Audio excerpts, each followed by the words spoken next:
Hi,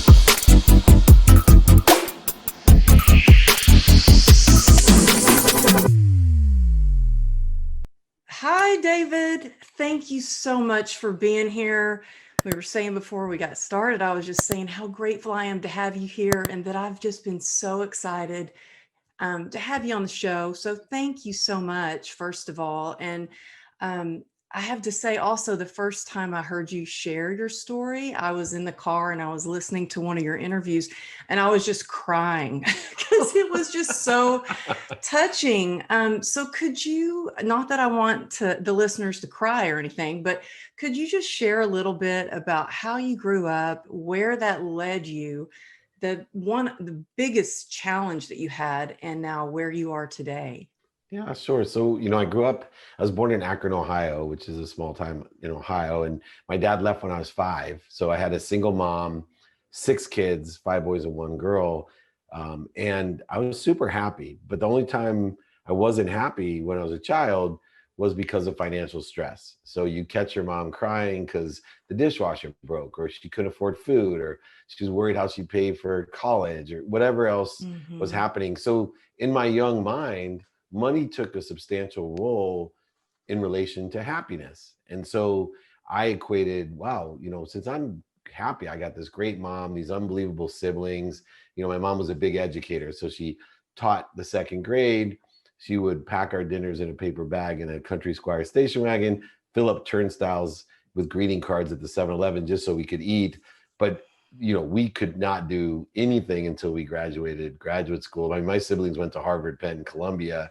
So I had this extraordinary family, but money was always the root of evil. It wasn't the root of all evil. It was just the one thing that we just couldn't get past. And if anyone out there has not had money, you're constantly under this, the hits keep coming because life keeps coming. And if you don't have enough to pay for life and you got 6 kids, and every parent knows, I'm sure, the pressure on my mom to keep her kids happy was extraordinary. So that is probably why you were crying in the car, because I can't talk about my mom without choking up because of what she did for me.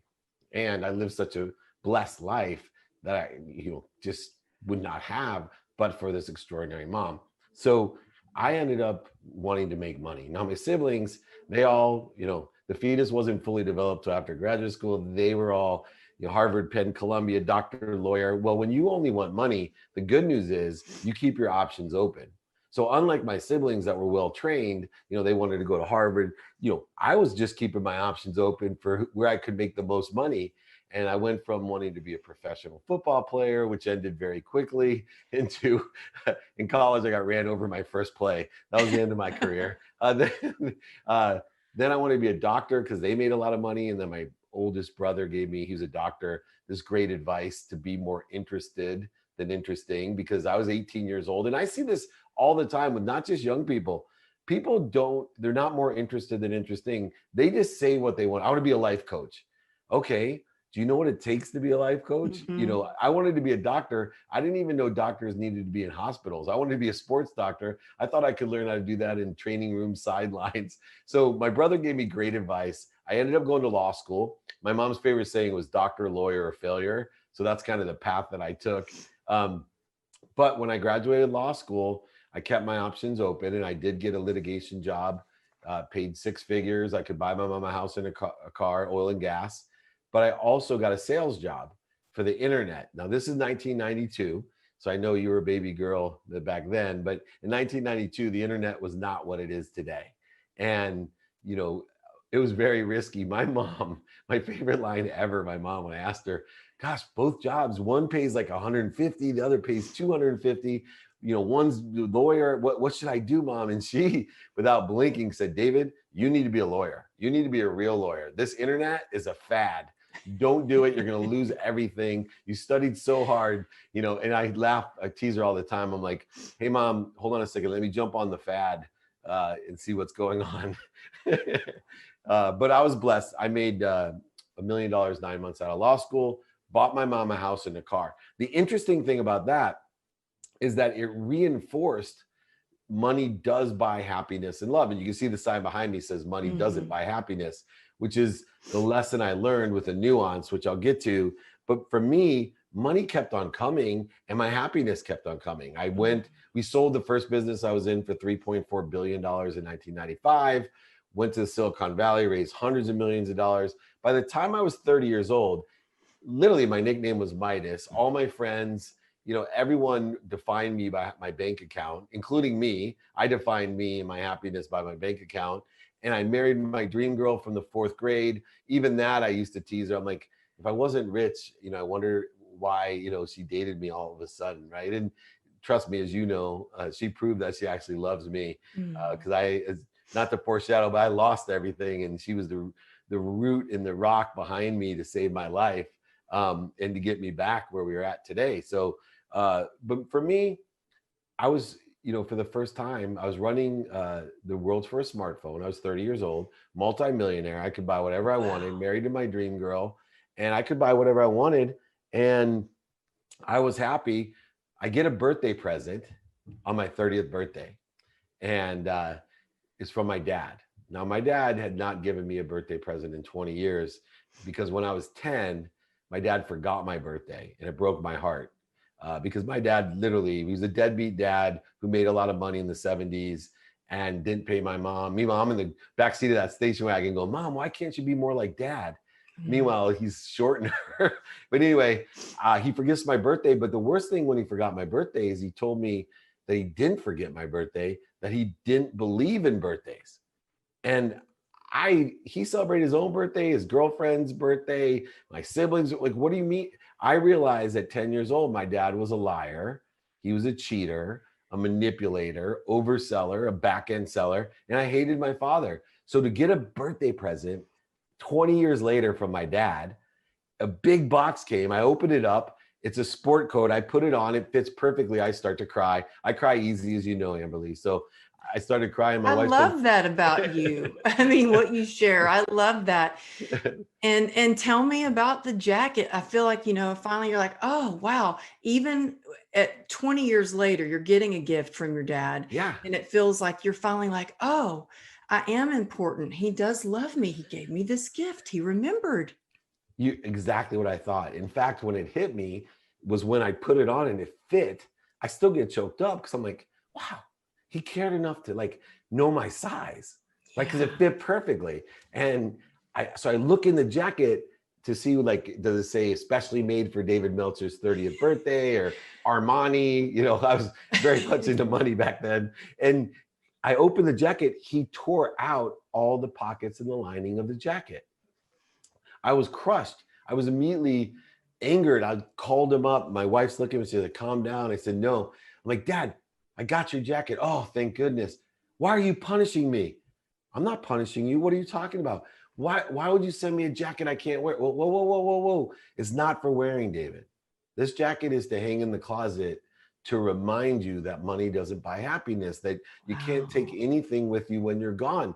This has nothing to do with anything other than I want to teach you something because you're just like me. And I wish somebody would have done this for me when I was 30 and I retired. Wow. And I wasn't ready to hear it. I told him, F you, you're a liar, a cheater, a manipulator. I remember I get choked up telling it because I hate you. You're an overseller, a back. I want to be nothing like you. F you and your effing jacket. And so from that time on. And what'd you do with that jacket? I hung it in the closet and it stayed there. And then six years later, so I'm now 36 years old, I'm now running the most notable sports agency in the world. You had mentioned in the bio, Leigh Steinberg Sports Entertainment. Most people know from the movie Jerry Maguire.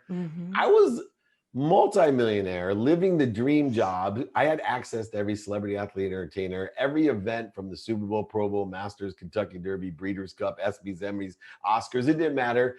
I was living the life. And I went golfing with one of my best friends. The funny thing about this friend, in the sixth grade, he was the one that asked my wife, my friend Rob, who I went golfing with. He was a friend. He asked my wife for me at sixth grade camp to go steady at sixth grade camp. And he embarrassed me because he said, no, tell him to ask me himself. And so he yelled out in front of everyone, dude, she said no. And so I threw an egg at my wife at sixth grade camp. And that's why she hated me for so many years. Anyway, uh, I took Rob, who's my oldest friend, who's known me since the 4th grade, and I took him golfing. And I asked him if he'd like to go to the Masters with me. We were to go to the cabins with Curtis Strange, hang out with the celebrities, athletes, the private jet parties. It's the golden ticket, the Masters. He looked at me, said, "Not a chance." I was like, "What do you mean, not a chance?" He's like, I don't want to go with you to the Masters." I said, "Rob, it's a once in a lifetime thing." He said, "I don't want to go with you because I don't like who you hang around and Wow. what you're doing." And I looked at him. I said, "Come on, Rob, I'm not doing what those guys are doing." He said, Mhm. "David, you can lie to me, but don't lie to yourself. I'm worried about you." Wow. So I left so angry. I wasn't ready to hear it. I was crying in the car because I knew he was right, but I was so angry that he was right, just like I Mm. was angry at my dad. And so 2 weeks later, my life would change forever. Um, I lied to my wife. I told her I wanted to go to the Grammy Awards with a rapper named Little John. And my wife said, "No way. You're not paying attention to business. You're not paying attention to your family. You're partying way, way, way too much. You're not going." So I lied to her, told her I had a business meeting, changed clothes in the car. I ended up coming home from the Grammy Awards 5:30 in the morning, completely wasted. Mm. And my wife was waiting for me. And that was the time she changed my life because she said, "David, I'm not happy. And if Mm. you don't take stock in who you are and what you want to become, I'm not going to be here. And I'm worried that you may end up dead. You're on the Wow. wrong path." Now, even to that point, I have to be completely transparent. I wasn't ready to hear it. I yelled at her. I said, "How dare you? Are you kidding? Look around you." I remember Look at what specifically. you've given her. Look at all That's this I've given you. all Look exactly. what all How I've dare done. you? I Yeah. I went into it, went to bed. I woke up in the morning in the same state of mind. What lawyer was I going to call to get divorced? I was going to Wow. steal her happis, her money. In my mind, my demented Mhm. mind. I'm going to take everything from her. In other words, I had turned into my father, right? Mm. I literally had turned into my father. And I'm sitting there so angry, about to call the lawyer. And I look over, just like, I don't know if you ever seen the movie The Natural, the bat in Robert Redford. There's a movie called Wonder Boy, and the light comes shining down on this bat. That's the way I felt about my closet, right down onto that jacket. And I couldn't. I looked at that jacket and I said to myself, "God, I don't hate my father. I don't hate my wife. I hate myself. I'm a liar. I'm a cheater. I'm an overseller, a back end seller, a manipulator. I have everything I've ever dreamed of, and I'm unhappy. I got to take stock in who I was." And Wow. so I sat down and I took stock. I wrote all day, all night until I came up with some key values that I was going to practice. I remember writing in big letters on it. This is a practice, progress, not perfection. This is a Mm. practice, progress, not perfection. I knew that I couldn't change overnight, that this was inherited behavior, that there's no way I could just change overnight. But I was going to tell my wife that I try and I get better at it. So for the last 15 years, I've lived my life with gratitude. I've lived my life with forgiveness, accountability, and inspiration to allow life to come through me. What do I mean by that? I grew up in a world of not enough. I was a Mm. victim. I would say, "Why me? Why can't I have this? Why do they have fathers? Why do they have houses and cars and food?" Then I became a millionaire and I lived in the world of just enough. This is a dangerous world that I lived in because it was just enough for me. And I would buy things to be happy. I'd buy more things to be happy. I'd buy different things to be happy. I'd buy things to impress people to be happy. And the worst is, I'd buy things to impress people I didn't even like to be happy. And it's a world that's just as scarce as not enough, just enough. There's never enough. And Mhm. then through these values, gratitude, forgiveness, accountability, effective communication, inspiration, I was able to live a life of abundance, of more than enough. My thing now was, I have faith. There's more than enough of everything for everyone. I Mhm. still believe money buys happiness for only one reason: it allows you to shop. And if you shop for the right things, you'll be. I buy community centers in Africa. Books for kids at junior achievement. I buy things for my children in my community. that makes me really happy. Money's important. My motto is make a lot of money so you can help a lot of people and have a lot of Mhm. fun. If you shop for the right things, you'll be happy. And I want to live and teach people. I'm on a mission to empower over 1 billion people simply to be happy, to teach them how to live their lives with these values, give them pragmatic daily practices like I do every Friday in my free trainings, all these different things. I have, my podcast is geared to helping people. My TV shows, Elevator Pitch and 2 Minute Drill, geared just to help people, empower them to make money, help people, and have fun, to be happy. Oh, I love that. And I tell you what, I love your wife. She is a badass. Oh She's yeah, she's like, 5 feet tall. She's 5 feet tall, but she's a badass. and I think when you go through difficult times, it can either really tear your relationship apart or it can make that bond between the both of you even stronger. It's being an entrepreneur is for no sissies. I mean, it's a lot. My husband and I have been through a lot. We've managed to stick it out and stay together. He's now retired. And I think when he retired, he felt like I was going to retire too. And my business got just busier and bigger. And how do you create, first of all, do you believe in balance between work, life, and how do you keep that healthy family life and this thriving business that you have Yeah. with all that you do? Time is a study of mine. And so I do have 5 daily practices that I stick to. But for me, it's understanding how segmentation or compound interest or Einstein's rule of 72 works. Things accelerate upon themselves. So I came up with this philosophy that, 2 minutes of meditation, for example, is worth more than 2 hours on a weekend. I think that's where it started. Someone had told me that, just because I was having trouble meditating because I'm, OCD, super A personality. Like I used to think people that meditated were crazy and lazy. Yeah, I remember I heard something you'd said, yeah, somebody told you to meditate and you're like, that is for the people who are laying on the couch smoking dope. Like, Exactly. that's not for me. I get Unemployed, it sick on done. their mom's couch, smoke getting high Yes. every day. Yeah, You're that's like, what I I get thought. it done. Exactly. But that philosophy helped me because I said, wait a second, if that's true, then why not spend a minimum amount of time with the people that are most important to you every day and see if it has the same accelerated exponential impact that the meditation did for 2 minutes by Oh. aggregating every day, doubling and double. So I created non-negotiables in my life, which is an adaptable routine. So that means no matter what, these non-negotiables are occurring. One is a minimum of an hour a day on my health.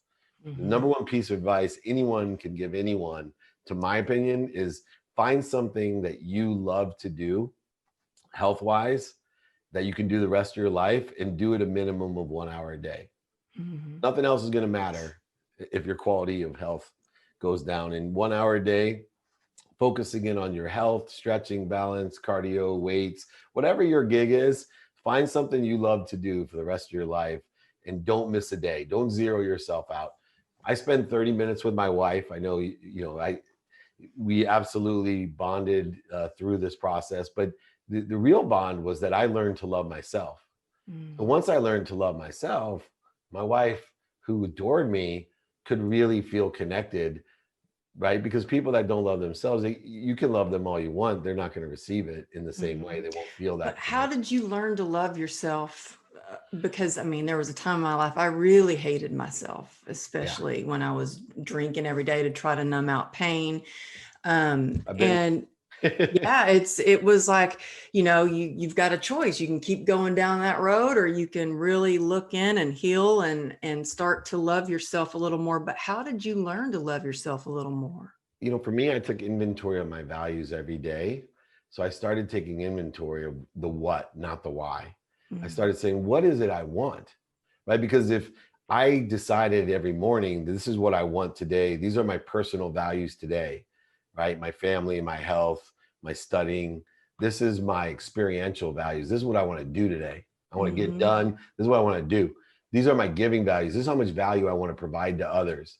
And then these I are my, do that too, David. I've got notes that are that's like, and my journal and my gratitude practice every morning. yeah, So yeah, that's yeah. what, and then receiving values. I think I had to learn how to receive. I had given so much and got in the habit of not asking for help, not receiving, not asking for what I wanted.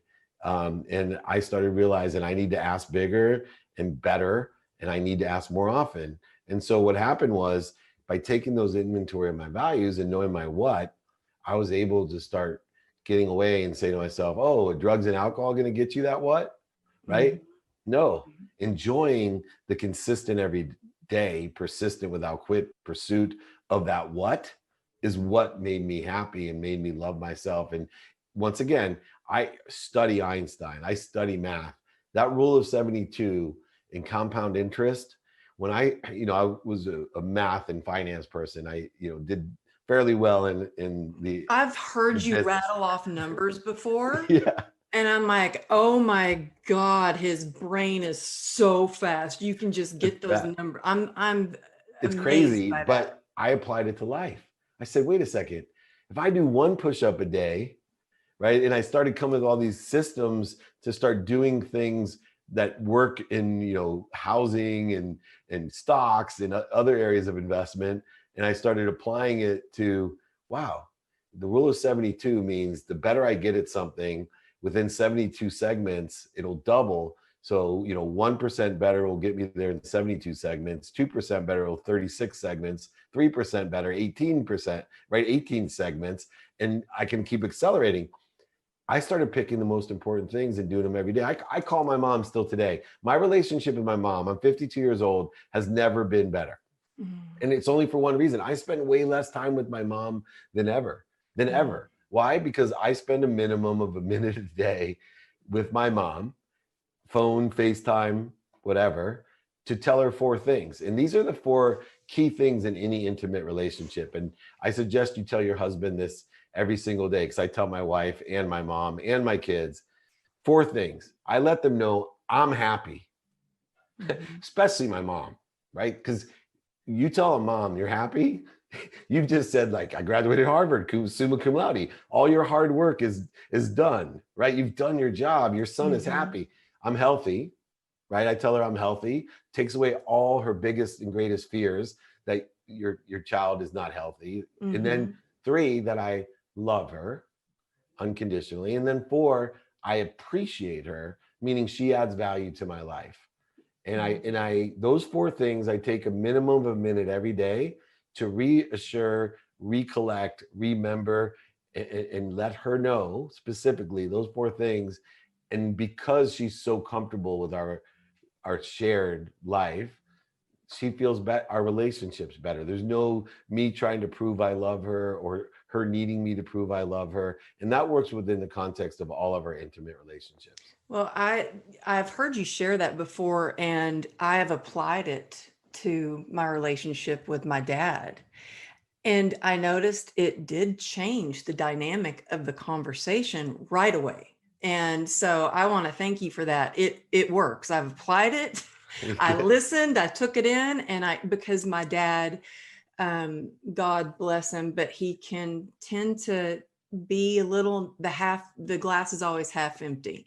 Yeah. So I have to kind of armor up to get prepared for our conversations. But after listening to you, I did apply that, and it's changing our conversations on the phone. So thank you for that. It Good. works. It Yeah, it works. works. I know it works. Yeah. Well, I wanted to ask you too, how do you avoid burnout because you've got your podcast, and I'm amazed at how many episodes of your podcast release. You do this webinar every Friday at 11 Pacific. You're constantly giving. I was watching you on a live this morning on Instagram, and you're all over the place. Your media is exploding on all your platforms. How do you do it all, and how do you not get burnout? Yeah. So time, like I said, I study.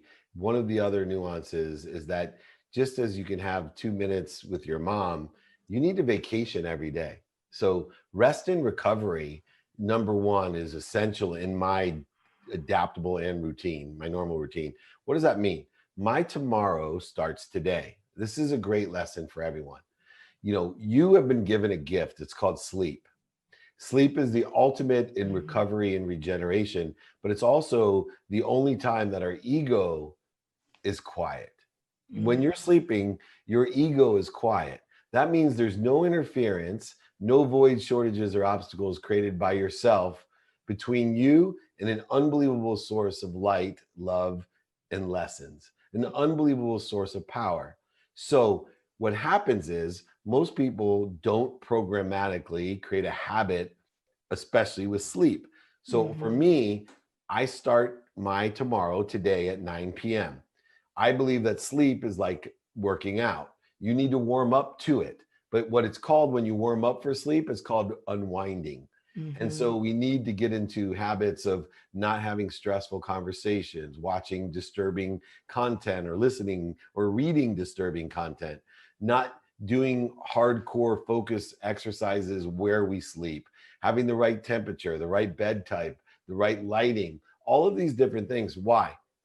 Because it's the only time my ego is not in my way. It's the only Mm. time I'm out of way. So if you're waking up 4 times, you're exacerbating the fact that your ego now wakes up and you start stressing. You have a need to be right, offended, separate, inferior, guilty, worried, angry, frustrated. Everyone knows you wake up in the middle of the night. These are the feelings that you have. Mhm. If you can create a habit of taking that recovery. And then secondly, I vacation every day. So that's one thing for rest and recovery and connecting to source energy or power. But for me, another trick that I have is I vacation every day. So I have a minimum of 10 minutes vacation every day.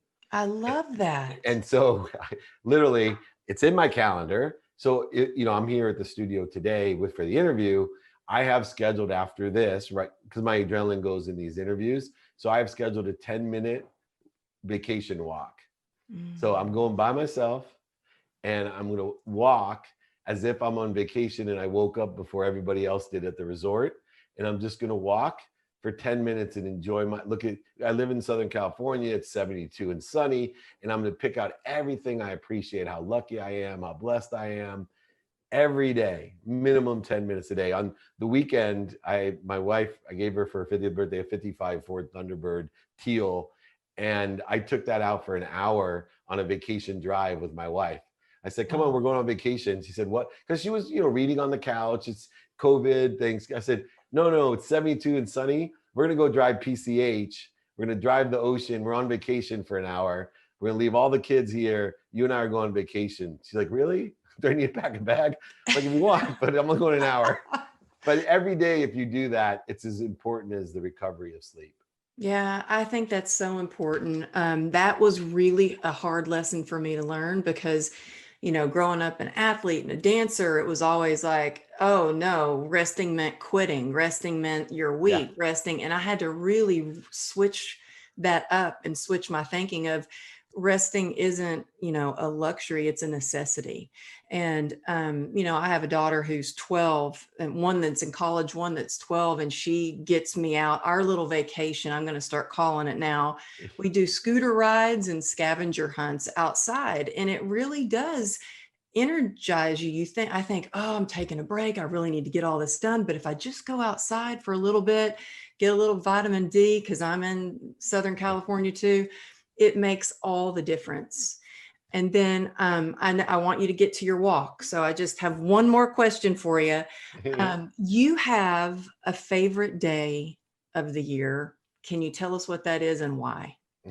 Well, it's the holiday of Thanksgiving, but it's every day because every day to me is Thanksgiving. I can tell you this, if you want to change your life, just say thank you before you go to bed and when you wake up. If you can do it for 30 straight days, I guarantee your life will change. It'll become part of your subconscious and start speaking to your frequency so that you don't end up like our dads, the glass half full, that you automatically see the glass is overflowing. Hmm. And the first step is to look at things, try to find the light, the love, and the lessons. Pain is not a stop sign. It's an indicator. It's a turn signal. Pain's just telling you that you have a lesson to learn to move to a better place, a better position, or a better situation.